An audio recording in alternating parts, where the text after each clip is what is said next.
أعوذ بالله من الشيطان الرجيم بسم الله الرحمن الرحيم مثل الذين كفروا بربهم أعمالهم كرماد اشتدت به الريح في يوم عاصف لا يقدرون مما كسبوا على شيء ذلك هو الضلال البعيد. A'udzu billahi, aku berlindung kepada Allah minasyaitan, dari syaitan ar-rajim yang terkutuk. Bismillahirrahmanirrahim, dengan menyebut nama Allah yang Maha Pengasih dan Maha Penyayang. Tahu bedanya Maha Pengasih Maha Penyayang, Bu ya? Ingat, Rahman Maha Pengasih, Allah kasih semua makhluk yang ada di bumi ini walaupun nggak taat, ya. Tuh semua tuh dikasih, mau sholat ke, mau kagak ke, ya, mau orang kafir ke, kasih semua. Itu rahmat Allah. Padahal rahmat Allah diturunkan ke bumi cuma berapa? Cuma satu. Allah punya 100 rahmat. 99 dia tahan buat nanti kita di akhirat. Yang satu diturunkan ke bumi. Untuk siapa? Manusia. Untuk siapa? Setan, jin. Untuk siapa? Bahaim, binatang-binatang yang gede itu. Terus dabah, binatang-binatang yang melata. Buat itu berebut, ya kan? Cuman satu. Nah, Ar-Rahman. Nah, kalau Ar-Rahim ini spesial untuk orang-orang yang taat kepada Allah. Tuh bedanya Ar-Rahman Ar-Rahim. Yang tadi ditanya sama anaknya, itu dengan nama Allah yang Maha Pengasih dan Maha Penyayang. Maha Pengasih itu apaan sih? Kan gitu ya. Ya Maha Pengasih ya pengasih. Kalau Maha Penyayang ya penyayang. Nah, itu pengertiannya ya. Alam tak masalul ladzina kafaru, perumpamaan orang-orang yang kafir. Kafir kepada siapa? Bi rabbihim, kepada Tuhan mereka. Seperti apa? A'maluhum, amal mereka itu karomadin, seperti debu, ya. Ishtaddat bihi, yang tertiup keras, bihi dengannya debu itu, arih oleh angin, fi yaumin asif, pada hari musim angin kencang. La yaqdiruna, mereka tidak dapat, mimma kasabu, dari apa yang mereka usahakan, dari mereka yang sudah diamalkan, ala syai'in, sedikit pun. Dzalika huwa dhalalul ba'id, yang demikian itulah termasuk kesesatan al-ba'id, yang jauh. Perumpamaan atau gambaran orang-orang yang ingkar kepada Rabb-nya, kepada Allah. Tuh di situ Rabb, bi rabbihim, seperti apa? Digambarkan seperti debu yang berada di satu tempat tertiup angin kencang. Kira-kira ada tersisa enggak? Habis, ya. Debu yang berada di atas. Ada lagi gambaran lain, debu yang berada di atas batu yang hitam, yang licin, terkena air hujan. Gitu ya. Bisa juga debu yang ada di tempat terus tertiup angin. Artinya apa? Tanpa ada tersisa sedikit pun amal ibadahnya. Kenapa? Karena dia kafir. Ya. Kafir itu apa artinya? Kafir itu adalah tertutup. Tertutup dari apa? Tertutup dari rahmat Allah. Mata batinnya tertutup, hatinya tertutup, sehingga dia tidak mendapatkan hidayah, tidak percaya kepada Allah. Kafir. Jadi kafir itu artinya secara bahasanya tertutup. Jadi sudah, ya, tertutup. tidak akan bisa. Amal sebanyak apapun amal baiknya maka tertutup artinya tertolak tanpa sedikit pun tersisa.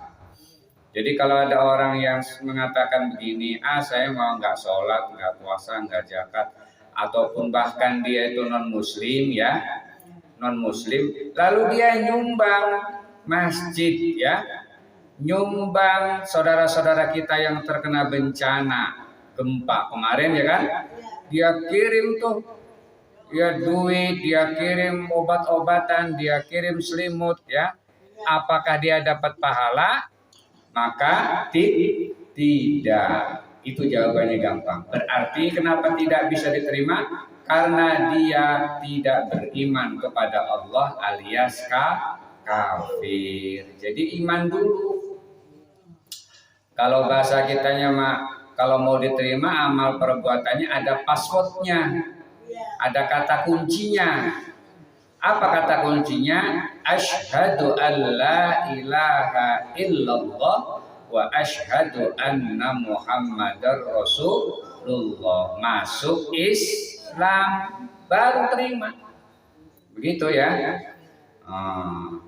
Sekarang ini kan lagi ngetren kalau misalnya masjid bertetangga dengan gereja, kayak di Istiqlal berdempetan berdampingan dengan gereja katedral ya, sehingga kalau Istiqlal ngadain Idul Adha kurban, dari pihak gereja ngirim dia sapi dibawa ke Istiqlal gitu ya Bu.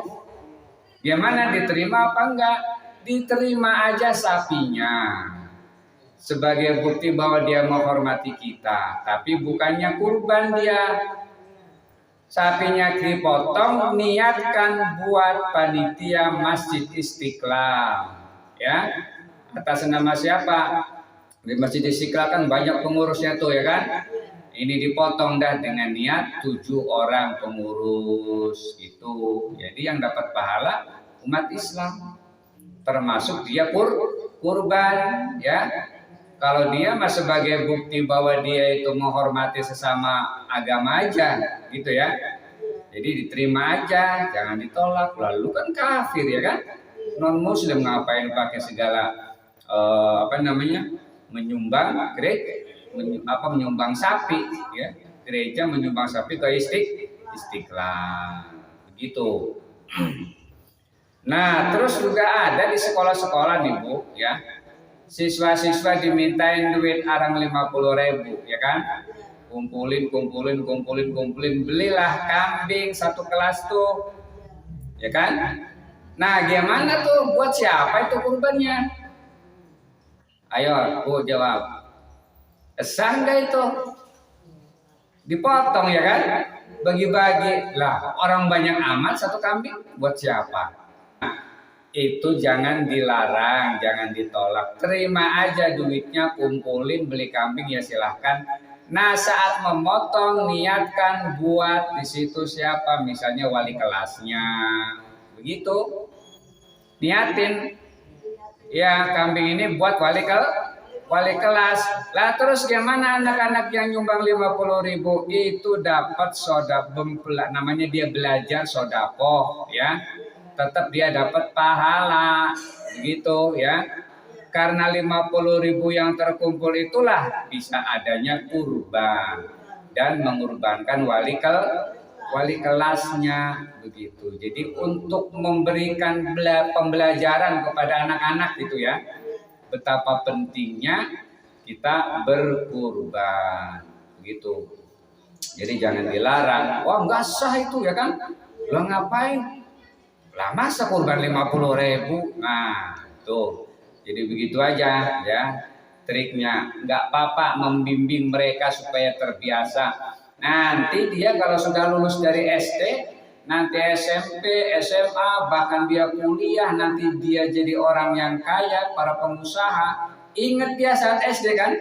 Dulu kita nyumbang, ya Allah 50.000 kita belajar kurban, dia bayar. Sekarang dia udah kaya tuh.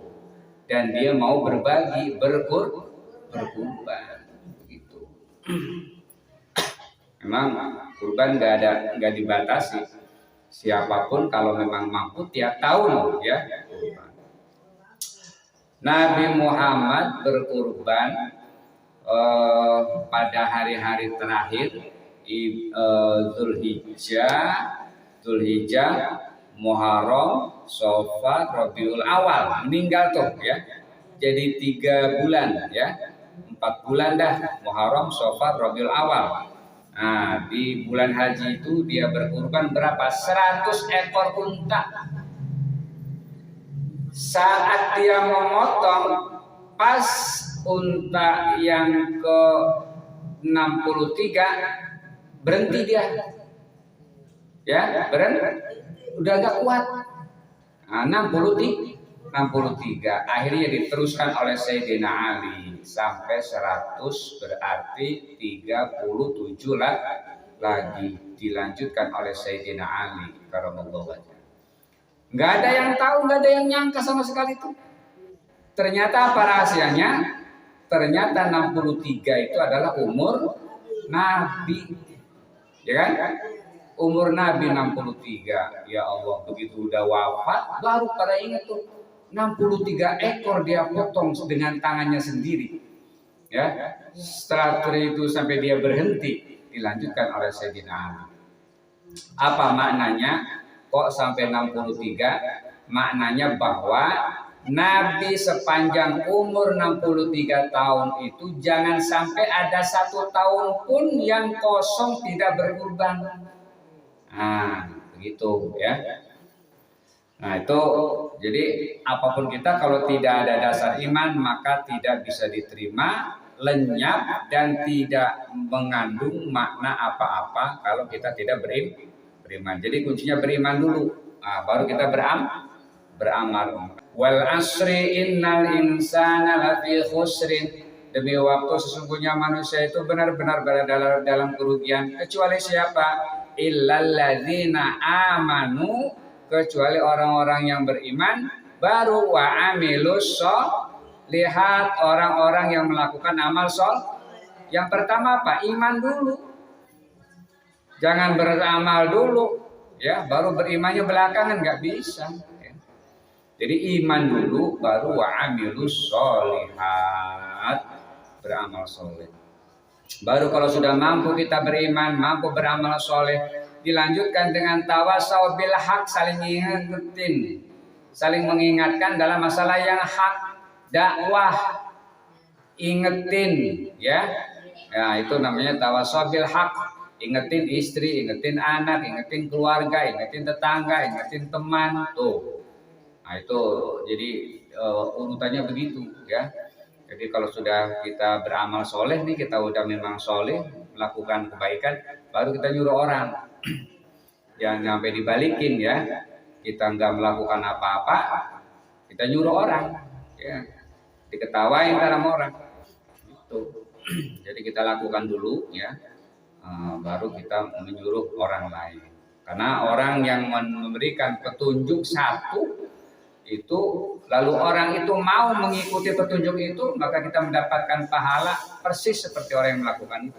Alam taro annallaha khalaqas samawati wal arda bil haqq. Alam taro, apakah kalian tidak melihat annallaha, bahwa sesungguhnya Allah khalaqas samawati wal arda, menciptakan langit dan bumi bil haqqi, dengan benar. Tuh, enggak lihat nih, langit dan bumi ini diciptakan oleh Allah dengan hak. Hak itu adalah kebenaran yang tidak bisa terbantahkan. Bukti nyata langit dan bumi ini adalah ciptaan Allah. Kalaupun ada keterangan Allah ciptakan bumi, langit dan bumi ini selama 6 hari, itu memang merupakan kehendak Allah, ya. Kalaupun Allah ciptakan 1 hari juga bisa, ya. Allah Maha Kuasa, semua karena kudrat dan iradah Allah. Semua yang terjadi, Allah ciptakan langit dan bumi ini selama 6 hari, itu karena kudrat dan iradah Allah, kekuasaan dan kehendak Allah, begitu. Jadi karena Allah mau kehendaknya begitu. Emang ada maknanya itu. Kenapa ciptakan 6 hari? Ada maknanya, ada apa? Bahwa kita harus menjadikan pelajaran bahwa setiap sesuatu itu harus berproses, nggak bisa ujuk-ujuk, nggak bisa langsung, ya. Ada prosesnya, tidak sekaligus jadi, nggak, ya. Jadi kita jangan selalu mimpi, habis mimpi menghayal, gitu kan ya? Tidak melakukan apa-apa. Mimpi dia, ya, pengen jadi ini, pengen itu, tapi nggak melakukan apa-apa. Ya nggak bisa, ya. Jadi harus berproses. Lakukan prosesnya, ya. Apa prosesnya? Ya kalau mau pinter, mau paham agama, belajar, kan gitu ya. Itu kita kalau mau disiplin, mau tepat waktu, ya, mau mendapatkan pahala yang lebih banyak, mendapatkan derajat yang tinggi, ya lakukan sholat, kan gitu. Jadi ada yang dilakukan itu ada, jangan hanya di dalam angan-angan aja, ya. Pengen ini, pengen itu, tapi tidak melakukan apa-apa. Jadi proses itu penting buat kita. Ya, Allah menciptakan langit dan bumi selama 6 hari aja, ya maksudnya itu adalah berproses, tidak sekaligus, tidak instan. Biasanya nih kalau apapun yang diperoleh didapat secara instan, itu pasti itu salah.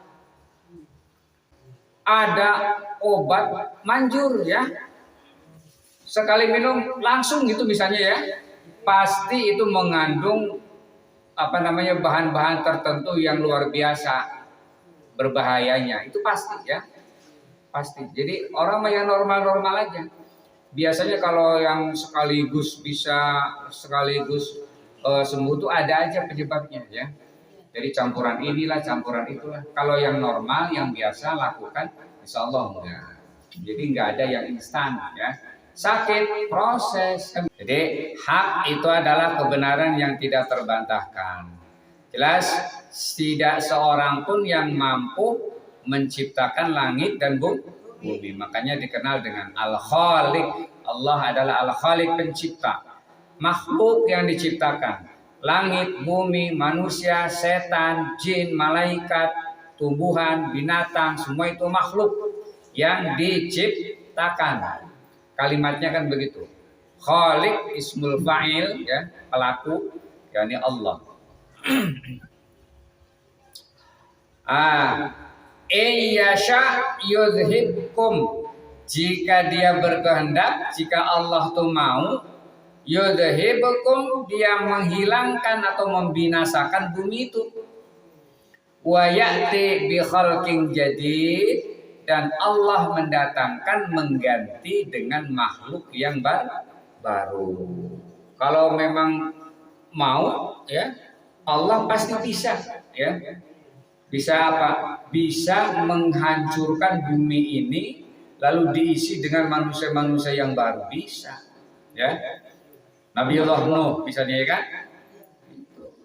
Atau yang belum lama juga saudara-saudara kita erupsi, ya. Di mana tuh gunung, ya, yes, meletus, ataupun tsunami Jakarta gitu kan, habis tenggelam Jakarta, mati misalnya nih, ya, bisa.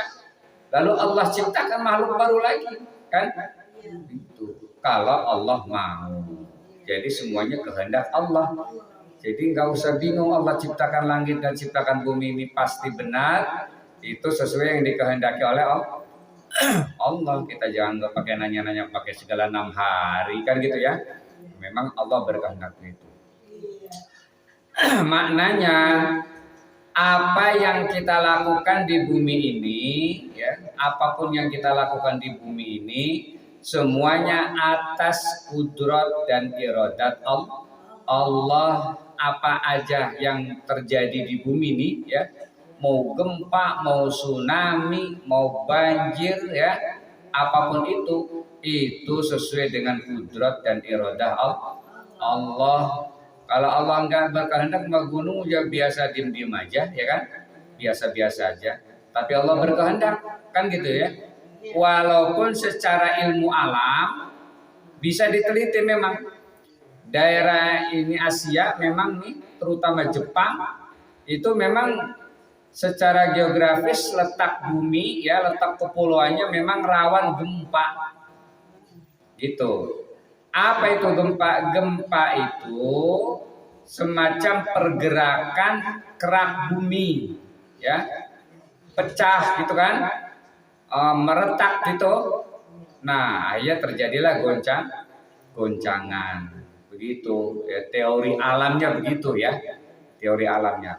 Lalu kalau dalam Islam, siapa yang memecah itu? Allah, yang kehendakkan Allah ya. Penyebabnya apa aja?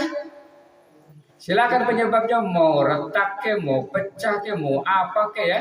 Yang jelas memang kehendak Allah begitu. Jadi kalau kita sudah memahami betul apapun yang terjadi di bumi dan di langit ini karena kehendak Allah, maka insya Allah sebagai orang yang beriman kita tidak ada orang yang menyalahkan orang lain, kan gitu ya? Enggak.